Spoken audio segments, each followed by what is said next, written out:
Bonjour à tous.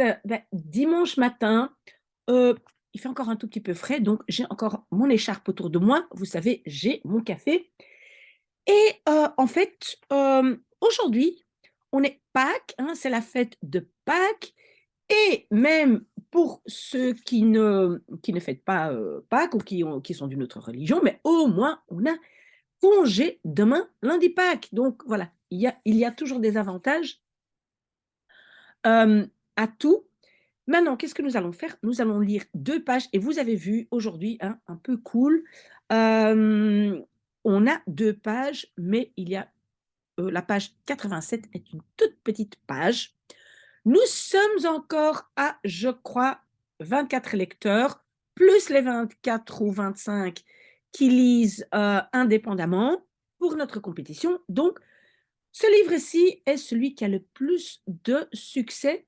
Les autres, commencent un peu à avoir moins d'intérêt, mais on tient le coup. Et souvenez-vous, ici, heu, on était où dans l'histoire? Le fameux Nosrat, hein, qui est toujours un peu différent, qui est arrivé dernière minute. Les 2 grands-mères voient Nosrat qui part vers, l'escalier du toit avec une femme. Et donc les grands-mères, de grootmoeders, allaient doucement vers l'escalier. J'agrandis encore un tout petit peu. Voorzichtig, normalement, c'est prudemment, mais ici on peut dire aussi doucement. Ze, elles, klommen op. Hein, klommen op, ça vient du verbe klimmen. Grimpaient sur le toit. Kropen, ça vient du verbe kruipen, ça veut dire aller à quatre pattes. Donc, aller, en néerlandais, on va dire ramper sur mains et pieds. Donc, elles allaient à quatre pattes vers la coupole et verstopten zich, se cachaient, là derrière. Nosrat ouvrait het luik, ça veut dire le clapet, d'un des minarets. Door het luik, à travers, oh, ça commence déjà, à travers le clapet, tu pouvais, via une série de marches, et krap, ça veut dire étroite, bereiken, atteindre le sommet du minaret. D'accord? Je n'ose pas, ik durven c'est oser, je n'ose pas, criait la femme. Ne sois pas peureuse. Oui, attention, donc avoir peur, en néerlandais, on dit être peureux. Et comme je l'ai déjà dit, wees, c'est encore un des seuls subjonctifs qui restent en néerlandais. Beaucoup de subjonctifs ont disparu, mais wees, sois. Donc, ne sois pas peureuse, n'aie pas peur.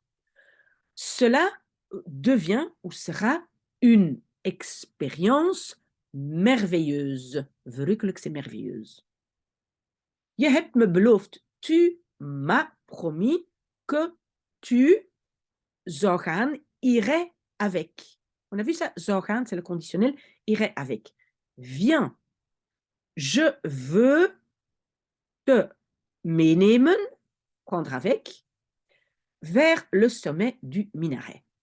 Je veux te, ça c'est le je, te kussen, je veux t'embrasser là, tout à fait boven, tout à fait au-dessus, in de top. Je pense qu'en français, on va dire dans la tour, en néerlandais, on dit dans le sommet, hein, voilà, dans la tour du minaret. Et là, te, je veux te prendre dans la lumière sainte verte, disait Nosrat doucement. Oei, oei, oei, oei, Nosrat, Nosrat.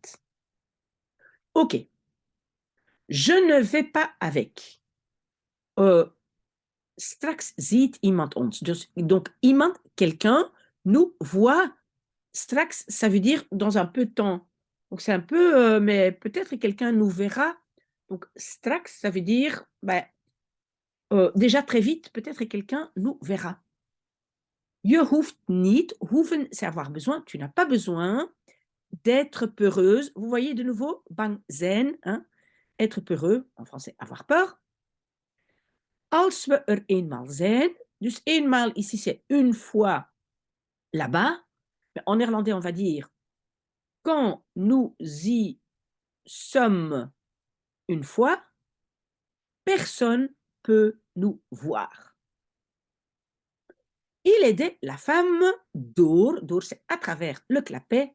Ah, il aidait la femme à grimper, te klimmen, à grimper à travers le clapet pendant qu'elle herhaalde, répétait, lachend, en riant, je ne le fais pas, je n'ose pas, je ne veux pas. Lorsqu'elle stond, était, mais vous savez donc stond, alors c'est staan, donc elle était debout. Lorsqu'elle était une fois sur la première marche, ok, lui aussi, et attention, en néerlandais on dit il aussi, hein, lui aussi grimpait dans le minaret et deed dicht, c'est le verbe dicht doen, fermait le clapet van binnen, de l'intérieur. Les grands-mères qui zich hadden verstopt, qui s'étaient cachées.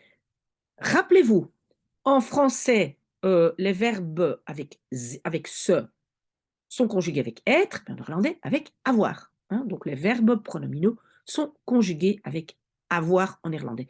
Donc, qui s'était caché derrière la coupole, keken elkaar aan. Elkaar aankijken, c'est se regarder.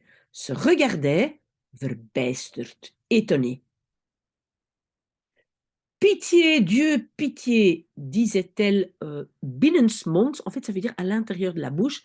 Ça veut dire peut-être au bout des lèvres, doucement, d'accord? Donc, on l'entendait quasiment pas. Nosrat et la femme apparaissaient tout à fait en haut dans le minaret, dans la lumière verte. Leurs ombres tombaient sur le mur, aan de andere kant, à l'autre côté de la mosquée. Le vent jouait avec le chador noir de la femme comme un drapeau noir qui wapperde. Hein? Wapperen, ça veut dire flotter dans le vent, qui flottait au-dessus du minaret. Pas faire, soupirait la femme.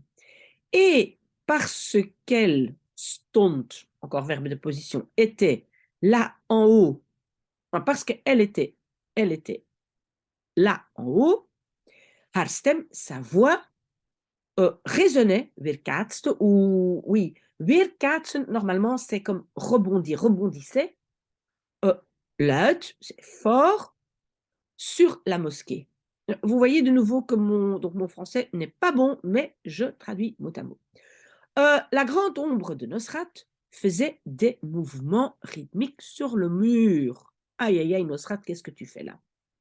Les grands-mères tenaient leurs mains devant leur bouche et tremblaient door à cause de ce qu'elles voyaient.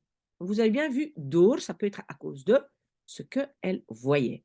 À un certain moment, il poussait la femme contre le bord du minaret, zodat ze, de sorte à ce que, hein, zodat, ça veut dire de façon à ce que, de sorte à ce qu'elle criait nerveusement riant. Vous voyez, lachen, ça veut dire en riant, nerveusement, donc nerveux, hein, d'un rire nerveux. Pas faire, je tombe. Son rire. Et vous avez vu, gelach, souvenez-vous, on peut prendre un verbe, enlever en, mettre ge devant, et ça devient un substantif. Donc, gelach, c'est le rire. D'accord? Son rire résonnait dans la mosquée, mais disparaissait dans le oula. Tadin, tadin. Ah oui, dans le sermon de Galgal, qui werd verspreid, werd, ça c'est une construction passive, qui était répandue, non en fait pas répandue, je pense, diffusée à travers un haut-parleur. D'accord? Oui, mon français, pas bien. Si vous ne me comprenez pas, voilà, dites-le moi, je vais essayer d'y remédier, mais voilà. vous comprenez pourquoi j'ai fait ça. La femme soupirait encore un instant, puis il y tombait un silence inattendu et les ombres disparaissaient. Les grands-mères slopen, et slopen, ça vient du verbe sluipen, et ça veut dire aller sur le bout des pieds, oui, voilà, aller tout doucement. Les grands-mères allaient zachtjes, tout doucement, terug, de retour vers l'escalier et grimpaient vers le bas. Dans leur chambre, elles rolden uit. Uitrollen, c'est dérouler. Elles déroulaient leur tapis de prière. Sloegen hun chador om. Oui, on a le verbe omslaan. Voilà, s'envelopper. Hein, voilà, c'est faire comme ça. Omslaan. S'enveloppaient de leur chador et allaient haastig, rapidement, staan, se mettre et donc debout, dans la direction de la Mecque. Oui, voilà, on a déjà fini. Ce qu'elles ont vu, c'était très, très grave. Voilà, j'espère que ça a été. Merci à ceux qui tiennent encore le coup. Voilà, vous ne pouvez pas savoir quelle influence ça a à long terme sur votre compréhension d'une langue, etc. Donc, voilà, merci à ceux qui étaient là. Je continue mon café et peut-être à tout de suite. On a beaucoup de travail.